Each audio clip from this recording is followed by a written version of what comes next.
Mood stabiliser है, placenta barrier को बहुत अच्छे से क्रॉस कर, इस निमोनिक से आप इन साइड इफेक्ट्स को आराम से याद कर सकते हैं। क्योंकि देखते हैं क्वेश्चन नंबर 5 की लिथियम थेरेपी स्टार्ट करती है। और समझना बहुत जरूरी होता है कि क्वेश्चन बोलना क्या चाह रहा है। टॉक्सिसिटी बढ़ा दे, वाटर इनटेक को रेस्ट्रिक्ट नहीं करना है क्योंकि वो everyone, this is Swati Sherawat and I secured rank 32 इन नॉर्सेट 2। तो आज है हमारा डे 3 ऑफ 30 डेज नॉर्सेट सीरीज में।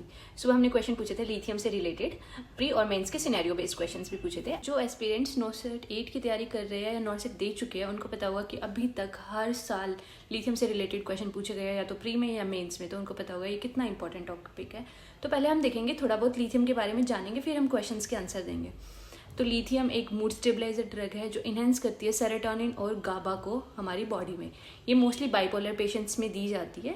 ठीक है, अब इस वीडियो में हम उन क्वेश्चंस को अच्छे से डिस्कस करेंगे, एक एक ऑप्शन को देखेंगे और साथ साथ हम लिथियम के बारे में सारी चीज़ें पता करेंगे कि लिथियम का मैकेनिज्म ऑफ एक्शन क्या होता है, उसका थेरेपेटिक रेंज क्या होता है, toxicity, side effects, toxic effects, nursing interventions क्या रहेंगे, इन सभी चीज़ों के बारे में हम डिस्कस करेंगे।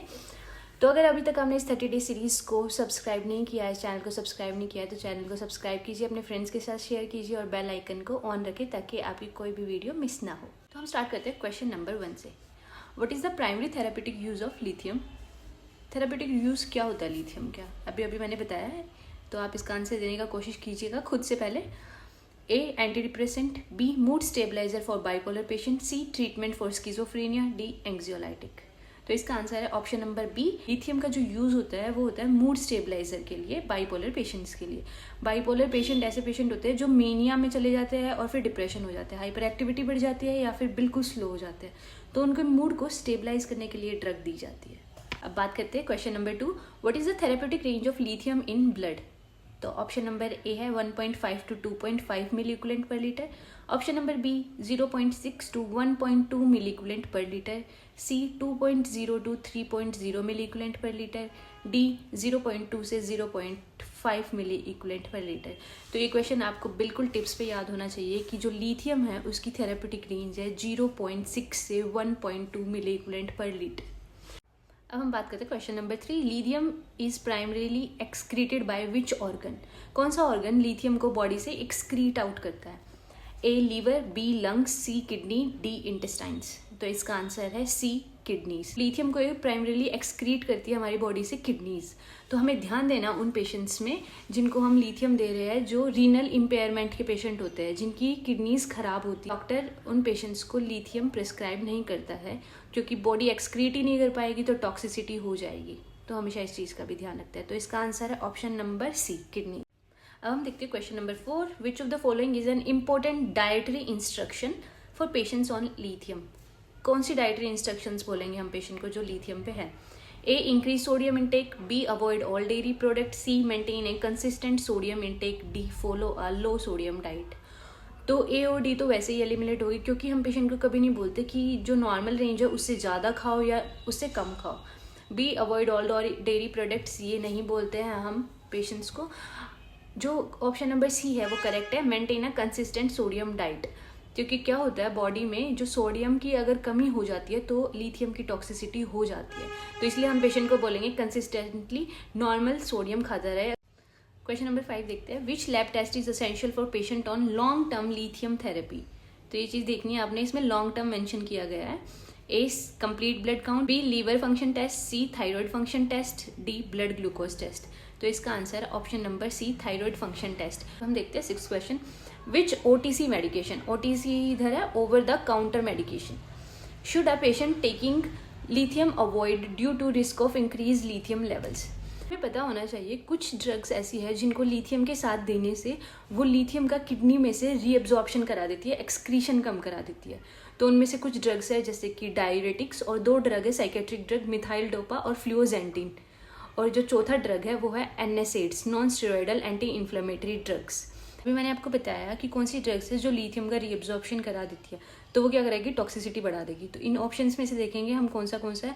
ए, एसिटामिनोफेन नहीं है, बी, आइबुप्रोफेन, आइबुप्रोफेन एक NSAIDs है, non steroidal anti inflammatory drug. ठीक है, तो ऑप्शन नंबर बी इसका करेक्ट है। बाकी हम सी और डी भी देख लेते हैं। सी है डाइफिनाइन हाइड्रामिन, ये भी नहीं है। ऑप्शन नंबर डी, एंटासिड, ये भी नहीं है। ठीक है, नेक्स्ट क्वेश्चन है। इसमें एक्चुअली नंबरिंग में थोड़ा मिस्टेक हो गया क्योंकि मैंने सोचा था 5 क्वेश्चन ही रखूंगी, बट ये ज़्यादा इंपॉर्टेंट क्वेश्चन हो गए तो मैंने इनको भी ले लिया है। When is the optimal time to draw a blood sample for a lithium level test after the patient has taken their last dose? कि जब पेशेंट ने लिथियम खाया है उसके कितनी देर बाद हमें चेक करना चाहिए बॉडी में कि लिथियम का लेवल कितना है। स्टार्टिंग में हम लिथियम का सीरम लेवल बहुत जल्दी चेक दवाई खाते खाते, तो उसके 1-2 महीने में, हर 1-2 महीने में हम लिथियम का टेस्ट करते हैं कि सीरम में लिथियम लेवल कितना है। तो इसका ऑप्शन नंबर ए है 1 hour after taking dose, B 2 to 4 hours after taking dose, C 12 hours after taking the dose and D 24 hours after taking the dose. तो इसका आंसर है, इसका करेक्ट आंसर है ऑप्शन नंबर सी, 12 घंटे के बाद हम बॉडी में लिथियम का लेवल चेक करेंगे। अब हम देखते हैं question number 7। If a patient misses a dose of lithium within how many hours should they take the miss dose if they remember? तो मोस्टली क्या होता है, एक स्केड्यूल टाइम होता है। जैसे मॉर्निंग में 10 बजे बोला है तो वो हर मॉर्निंग 10 बजे ही वो दवाई लेगा। अगर वो भूल गया है तो वो कितनी देर तक वो दवाई ले सकता है? Option number A within 1 hour, option number B within 2 hour, option number C within 4 hours, D within 12 hours। तो इसका आंसर है option number B within 2 hours। अगर उसको 2 घंटे स्केड्यूल, अगर 10 से लेके 12 बजे तक उसको याद आ जाता है तो वह दवाई खाएगा, वरना इस दवाई की डोज को वो स्किप करके नेक्स्ट जो डोज स्केड्यूल्ड है वो वाली खाएगा। ठीक है, तो ये थे कुछ हमारे प्री के सिंपल क्वेश्चंस। अब हम बात करते हैं मेंस के सिनेरियो बेस्ड क्वेश्चंस की। सबसे पहले देखते हैं first question. A patient on lithium therapy reports excessive thirst and frequent urination, what should the nurse assess first?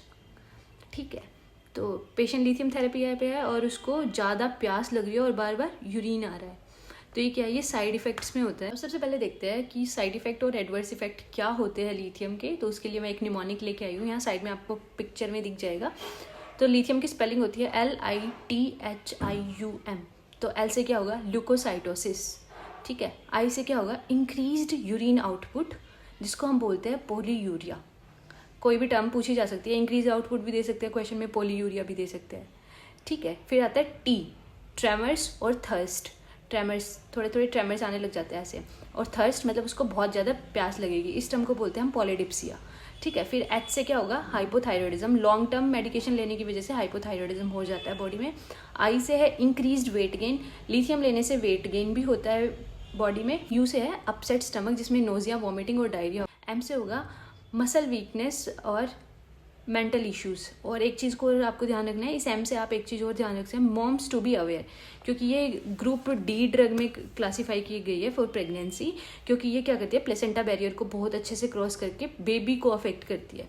तो कभी भी कोई प्रेगनेंसी का प्लान कर रही है, प्रेग्नेंट हो गई है, तो डॉक्टर से कंसल्ट करना है। तो वो या तो ऑल्टर कर देते हैं मेडिकेशन थेरेपी को, तो वो बताएंगे आपको कि क्या करना है। इफेक्ट्स, इस निमोनिक से आप इन साइड इफेक्ट्स को आराम से याद कर सकते हैं, क्योंकि इससे हमेशा क्वेश्चन पूछे जाते हैं और बिल्कुल भी कंफ्यूज नहीं होना है और इनको बिल्कुल अपने ब्रेन में छाप लेना है। तो अभी साइड इफेक्ट्स का पता चल गया। अब हम क्वेश्चन के ऑप्शंस देखते हैं और आप पहले ही मन में खुद आंसर सोचना और फिर भी जब मैं आंसर बोलती हूँ तो उसके हिसाब से मैच करना। A, the patient weight, B, the patient daily fluid intake, C, lithium blood level, D, the patient blood pressure. तो इसमें आपको देखना है कि एडवर्स इफेक्ट दिखने लग जाते हैं, तो इसका आंसर होगा option number C, lithium blood levels. हम यूँ चेक करेंगे कि कहीं वो लेवल्स इतने बढ़ के टॉक्सिक लेवल की तरफ तो नहीं पहुंच गए। देखते हैं question number 2। A patient has a lithium level of 1.8 milli equivalent per litre. Therapeutic range था 0.6 to 1.2 milli equivalent per litre. 1.5 या 1.5 से अबव हो जाता है तो टॉक्सिसिटी स्टार्ट हो जाती है। ड्यूरिंग रूटीन मॉनिटरिंग 1.8 आया उसका। What is the nurse's priority action?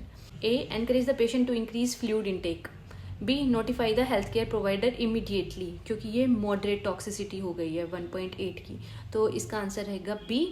अब बाकी के ऑप्शन देखते हैं। C, administer the next dose as prescribed, नहीं, क्योंकि पहले ही टॉक्सिसिटी हो गई है, हम डॉक्टर को इन्फॉर्म करेंगे पहले।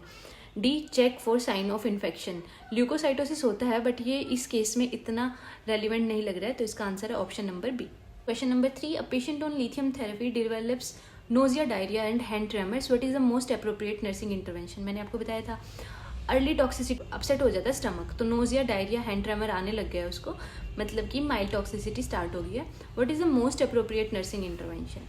ए, reassure the patient that these symptoms are normal, these are not normal, तो हम नहीं रियश्योर करेंगे।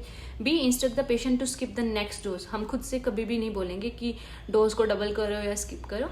सी, contact the health care provider immediately, क्योंकि ये एक्यूट टॉक्सिसिटी के साइंस है। D, advise the patient to take lithium with food, ये भी होना चाहिए, बट इस केस में हम ये नहीं बोलेंगे। वैसे हम लिथियम को बोलते हैं क्योंकि वो स्टमक को अपसेट करता है, कि बेटर होगा कि आप इसको फूड के साथ लें, लेकिन इस केस में इतना रेलिवेंट नहीं लग रहा है, तो इसका आंसर है ऑप्शन नंबर सी। अब हम देखते हैं question number 4। A patient with bipolar disorder on lithium is prescribed a diuretic for hypertension. ठीक है, तो मैंने पहले बताया है डायूरेटिक से रिलेट करके चलना इस क्वेश्चन को। What is the nurse's priority action? ठीक है, तो देखते हैं option number A, educate the patient on reducing sodium intake. कभी नहीं बोलेंगे हम ये लिथियम से रिलेटेड कि आप सोडियम कम कर दो, क्योंकि सोडियम की कमी से होती है toxicity. B, monitor the patient for signs of lithium toxicity. इसका आंसर है ऑप्शन नंबर बी। क्यों? क्योंकि डायूरेटिक दे रहे हैं। डायूरेटिक क्या करता है? लिथियम का रीअब्जॉर्प्शन करा देता है ये ड्रग, तो बॉडी में उसकी वैल्यू बढ़ जाएगी। ठीक है, तो टॉक्सिसिटी होने के चांसेस रहेंगे। सी और डी भी देख लेते हैं। C, encourage the patient to drink more fluids. वैसे बोलेंगे नॉर्मली कि पानी पीते रहो, क्योंकि एक्सेसिव स्वेटिंग से भी और कम पानी पीने से भी 6 से 8 ग्लास पानी पीने को तो बोलना ही बोलना है, क्योंकि वाटर की कमी से भी टॉक्सिसिटी होती रहती है। लेकिन इसका आंसर रहेगा option number B, increase the dose of lithium तो नहीं करेंगे। तो आप लोग समझ रहे होंगे ना, इन क्वेश्चंस में आपको बहुत सारे क्वेश्चन आंसर्स सही लगेंगे कि ये भी सही है, ये भी सही है, ये भी सही है। तो आपको उनमें से क्या करना है? प्रायोरिटी चेक करनी है कि सबसे टॉप मोस्ट प्रायोरिटी क्या रहेगी उस क्वेश्चन में, क्योंकि बाकी के ऑप्शन भी सही लगेंगे आपको। तो ये क्वेश्चंस पूछे ही इस तरीके से जाते हैं कि क्या प्रायोरिटी होगी। Priority related questions, nursing intervention related questions. Question number 5, a nurse is providing discharge education to a patient starting lithium therapy. Admitted था पेशेंट, अब उसको डिस्चार्ज कर रहे हैं, उसकी लिथियम थेरेपी स्टार्ट कर दिया।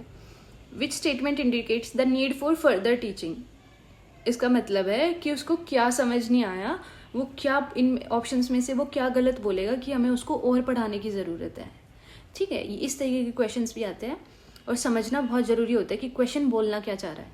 अब हम देखेंगे option number A, I will maintain a consistent salt intake in my diet. बिल्कुल ठीक, ना ज़्यादा ना कम। B, I will avoid over the counter drugs antacids like Brufen, ibuprofen. बिल्कुल ठीक, क्योंकि ये क्या करते हैं? रीअब्जॉर्प्शन करा देते हैं, टॉक्सिसिटी बढ़ा देते हैं। C, I should restrict my water intake to prevent dilution of my medication. गलत, कभी भी वाटर इंटेक को रेस्ट्रिक्ट नहीं करना है, क्योंकि वो टॉक्सिसिटी कर देता है। तो इसका आंसर है करेक्ट आंसर सी। अब डी भी देख लेते हैं। I will schedule regular blood test to monitor my lithium. Option number D भी ठीक है। तो इनमें से जो सी स्टेटमेंट है वो ही गलत बोल रहा है पेशेंट, हमें उसको दोबारा पढ़ाने की जरूरत है, तो इसका आंसर होगा सी। अब हम देखते हैं question number 6, a patient taking lithium for bipolar disorder is admitted to the psychiatry unit due to suicidal ideation. Bipolar patient है, सुसाइडल आइडिएशन है उसकी। ठीक है, कि वो क्या होता है स्टार्टिंग में बाइपोलर डिसऑर्डर में क्या होता है, जब हम स्टार्टिंग में लिथियम स्टार्ट करते हैं तो पेशेंट का मूड एलिवेट होता है, तो उस टाइम पे सुसाइड करने के चांसेस बहुत ज़्यादा होते हैं। तो स्टार्टिंग में जब लिथियम स्टार्ट करता है, जब उसका मूड एलिवेट होता है, तो आपको देखते रहना है पेशेंट को, आसपास उसके पास मतलब ध्यान रखना चाहिए, पेशेंट को कॉन्टिन्यू ऑब्जर्वेशन में रखना चाहिए, ऐसे कोई औजार नहीं छोड़ने चाहिए, रस्सी नहीं रखनी चाहिए पेशेंट की, तो प्रिवेंशन रखना चाहिए सुसाइडल। तो what is the priority nursing intervention? ठीक है, तो क्या प्रायोरिटी रहेगी? नंबर ए है, ensure the patient is taking their lithium regularly. इसमें प्रायोरिटी पूछा गया है, तो बाकी सारे ऑप्शंस भी आपको ठीक लगेंगे। तो ऑप्शन नंबर ए ठीक है वैसे तो, बट इधर सुसाइडल आइडिएशन की बात की गई है। Option number B, monitor for sign of lithium toxicity such as tremor and confusion, ये भी ठीक है, लेकिन इस क्वेश्चन से रिलेटेड नहीं है। Option number C, establish a suicide prevention plan and provide a safe environment. इसका करेक्ट आंसर है ऑप्शन नंबर सी, क्योंकि जब पेशेंट लिथियम लेना स्टार्ट करता है तो थोड़े दिन में वो इम्प्रूव होने लग जाता है, उसका मूड इम्प्रूव होने लग जाता है। तो जब स्टार्टिंग में क्या होता है, पेशेंट के अंदर इतनी हिम्मत ही नहीं होती कि वो सुसाइड कर पाए, लेकिन जैसे ही हम उसको लिथियम ड्रग दे देते हैं, उसका मूड एलिवेट होता है, उसके अंदर एनर्जी आती है, तो वो सुसाइड करने की कोशिश करता है। तो उस टाइम हमें उसको सुसाइडल प्रिवेंशन प्लान के अंदर रखना है। तो ये टॉप नर्सिंग प्रायोरिटी रहेगी इस क्वेश्चन के अंदर। तो इसका करेक्ट आंसर है ऑप्शन नंबर सी। डी भी देख लेते हैं, encourage the patient to discuss their feelings about lithium therapy. ये भी ठीक है, बट प्रायोरिटी नहीं है, इसका आंसर रहेगा इसीलिए ऑप्शन नंबर सी। तो ये थे क्वेश्चंस। अब हम कुछ और पॉइंट्स भी डिस्कस करेंगे जो इंपॉर्टेंट है लिथियम से रिलेटेड। तो सबसे पहली बात जो हमने बताया था कि कौन सी ड्रग्स रीअब्जॉर्प्शन कराते हैं, उनमें से एक ड्रग थी डायरेटिक्स। तो कुछ नेचुरल डायरेटिक्स भी होते हैं जो हम रोज़ाना खाने में भी होते हैं, जैसे हम बोलेंगे अवॉइड करो अल्कोहल, क्योंकि अल्कोहल क्या करना है, अल्कोहल पीने से बहुत ज़्यादा यूरिन आता है और वो ड्रग के साथ इंटरेक्ट भी कर सकता है। ठीक है, यूरिन आएगा तो टॉक्सिसिटी ज़्यादा बढ़ने के चांसेस है। फिर है जैसे टी हो गया, चाय, कोला, कॉफ़ी, कोल्ड ड्रिंक्स, ये क्या करते हैं, नेचुरली यूरिन आउटपुट बढ़ाते हैं, जिसकी वजह से हमारी बॉडी में पानी की कमी हो सकती है और टॉक्सिसिटी बढ़ सकती है। तो ये भी हम बोलेंगे पेशेंट को अवॉइड करो। और एक क्वेश्चन पूछा जाता है कि पेशेंट ने स्टार्ट कर दिया है लिथियम, लेकिन उसको इफेक्ट नहीं दिख रहा है, 3-4 दिन हो गए, उसको कोई इफेक्ट नहीं दिख रहा है, तो इसका थेरेपेटिक इफेक्ट आने में लग जाते हैं 1 से 3 हफ्ते कम से कम। ठीक है, तो ये क्वेश्चन थे। आई होप गाइज मैंने आपके इस वीडियो के थ्रू जो इंपॉर्टेंट क्वेश्चंस थे वो सारे कवर कर लिए हों, और सारे टॉपिक्स जो लिथियम से रिलेटेड है, जो सारे इंपॉर्टेंट पॉइंट्स हैं वो कवर कर लिए हैं। और इससे ज़्यादा मुझे नहीं लगता कि कोई क्वेश्चन पूछा जा सकता है एग्जाम में। पर फिर भी अगर आपको कोई टॉपिक समझ ना आया हो, कहीं कन्फ्यूजन रह गया हो, या आप चाहते हो कि मैं नेक्स्ट वीडियो जिस टॉपिक पे लेके आऊँ, या आपको कोई टॉपिक समझने में दिक्कत आ रही हो, तो आप मेरे को कमेंट सेक्शन में कमेंट कर सकते हैं। और अपने नर्सिस फ्रेंड्स के साथ जिनको ज़रूरत है इन वीडियोस की, ताकि वो भी नॉर्सेट 8 को क्वालिफाई करके नर्सिंग ऑफिसर बन सके एम्स में, तो उनके पास आप ये वीडियो शेयर कर। And thank you guys.